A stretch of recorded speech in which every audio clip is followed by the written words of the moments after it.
Terima kasih Anda kembali bersama kami dalam Muslim Update Ecwa TV bersama saya Wanda Dwi Utari. Ya, sebelum kita masuk ke informasi selanjutnya, saya akan sapa terlebih dahulu Ustadz Mukhlis Hanafi yang sudah bergabung bersama kami. Assalamualaikum Pak Ustadz Mukhlis, apa kabar hari ini? Waalaikumsalam warahmatullahi wabarakatuh. Alhamdulillah sehat Mbak Wanda. Alhamdulillah, terima kasih Pak Ustadz. Semoga nanti tausiahnya dapat diterima oleh masyarakat dan juga pemirsa Muslim Update Ecwa TV ya. Baik, kita ke informasi selanjutnya. Pemirsa, seorang ibu muda di Indramayu, Jawa Barat tega membunuh anak tirinya yang masih bocah dengan menyewa pembunuh bayaran. Mirisnya, tersangka nekat merencanakan aksi kejinya tersebut hanya karena sang anak kerap meminta jajan.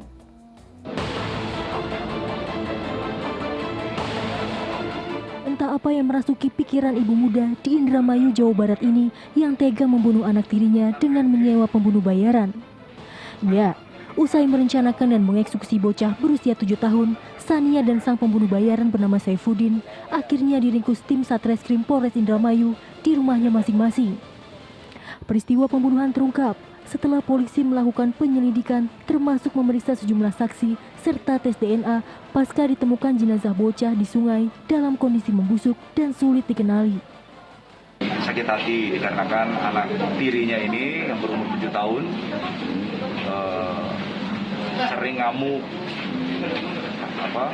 saat minta jajan sering ngamuk.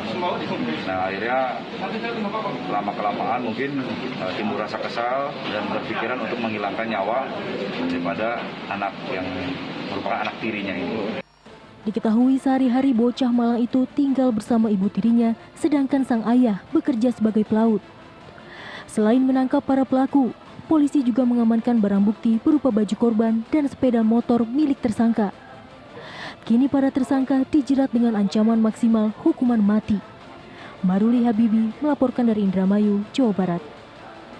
Astagfirullahaladzim, ini perilaku yang sangat keji sekali ya. Ibu tiri tega membunuh anak tirinya dan bahkan ini sampai menyewa pembunuh bayaran begitu. Nah Pak Ustadz, di sini ada 2 kasus. Yang pertama pembunuh berencana dan juga hubungan ibu tiri dengan anak. Nah kita bahas dulu yang pertama, Pak Ustadz, ini bagaimana pandangan Islam terkait pembunuhan berencana dan apa hukumannya? Pembunuhan berencana itu di dalam Islam disebut dengan al-qatlul amd. Itu ada di dalam surah An-Nisa ayat 92 ya. Bahkan di situ secara tegas dikatakan bahwa siapa yang membunuh seorang mukmin secara sengaja ataupun secara berencana, maka ada 4 balasan yang akan diterima. Di dalam ayat tersebut disebutkan. Yang pertama adalah fajazauhu jahannamu khalidan fiha. Itu akan ditempatkan di dalam neraka jahanam selama-lamanya. Yang kedua, wa ghadiballahu alaihi. Allah akan murka kepadanya.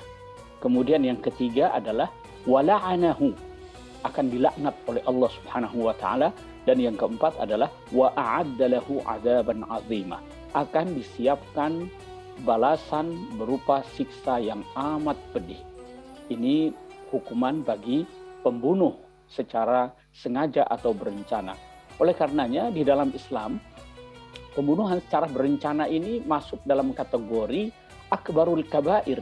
Jadi dosa besar yang paling tinggi tingkatannya gitu ya. Itu dengan ancaman hukuman yang seperti disebutkan tadi itu. Nah, di dunia dia harus mendapatkan hukuman apa yang disebut dengan qisas. Qisas itu disebutkan dalam surah Al-Baqarah ayat 178 ya. Yang membunuh harus dibunuh. Maka kalau dalam KUHP kita itu tadi ancamannya adalah hukuman mati, itu sudah sejalan dengan ajaran Islam yaitu. Di sini berlaku qisas, membunuh dibunuh. Atau kalau keluarga si korban itu memaafkan, nah dia bisa itu. Atau dia juga bisa meminta maaf pada keluarga korban dengan membayar apa yang disebut dengan diat. Diat itu adalah denda atau tebusan yang dibayarkan oleh seseorang karena dia membunuh salah seorang keluarga orang lain. Jadi, diat ini nilainya bermacam-macam ya. Kalau di Mesir yang saya tahu itu disamakan dengan 47 kilo 47,6 kilo perak ya.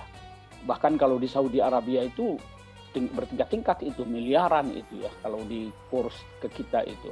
ada yang sampai 30 juta real dan lain sebagainya ya. Angkanya fantastis ya untuk membayar diat supaya si anggota keluarga korban itu rela. Nah, itu dimungkinkan.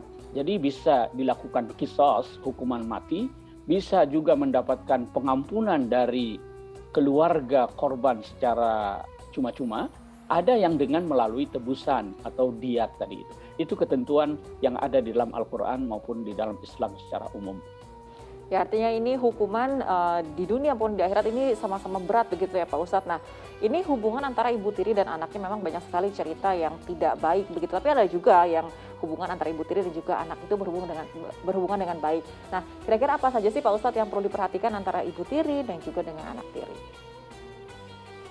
Ibu tiri itu kan adalah istri sah dari si ayah kan begitu ya. Itu sama dengan ibu kandung kedudukannya ya. Hanya bedanya ibu tiri itu kan tidak mengandung, tidak melahirkan, tidak menyusui gitu ya. Tapi status dia sebagai ibu, istri dari ayah sang anak itu menempatkannya pada posisi memiliki kewajiban yang sama dengan yang diberikan kepada ibu kandung gitu ya. Bahkan ibu tiri itu kan di dalam Islam statusnya adalah mahram bagi anak sang ayah itu. Tidak boleh dia menikahi untuk selama-lamanya istri dari bapaknya itu ya, walaupun dia itu ibu tiri ya. Jadi kedudukannya itu hampir sama dengan ibu kandung ya. Oleh karena itu, ibu tiri pun memiliki kewajiban untuk memberikan kasih sayang ya kepada anak tirinya itu. Kemudian memberikan pendidikan yang baik ya, membimbingnya. Jadi sama mulianya dengan ibu kandung. Ya, sama mulianya dengan ibu kandung ibu tiri ini. Kalau dia berbuat baik dan berkasih sayang kepada anak tirinya itu. Begitu juga kewajiban anak tiri, dia memiliki kewajiban yang sama terhadap ibu kandungnya juga gitu ya. Jadi ini yang harus diperhatikan bahwa ketika seseorang menikah dengan perempuan lalu kemudian ada anaknya, itu yang perlu disadari oleh perempuan itu bahwa dia tidak hanya menikahi laki-laki tersebut, tapi dia adalah ibu dari anak suaminya tersebut. Ini yang harus diperhatikan ya. Ya, sama saja mulainya dengan ibu kandung, yang membedakan hanyalah tidak mengandung, tidak melahirkan, dan tidak menyusui begitu ya Pak Ustadz. Baik, kita ke informasi selanjutnya.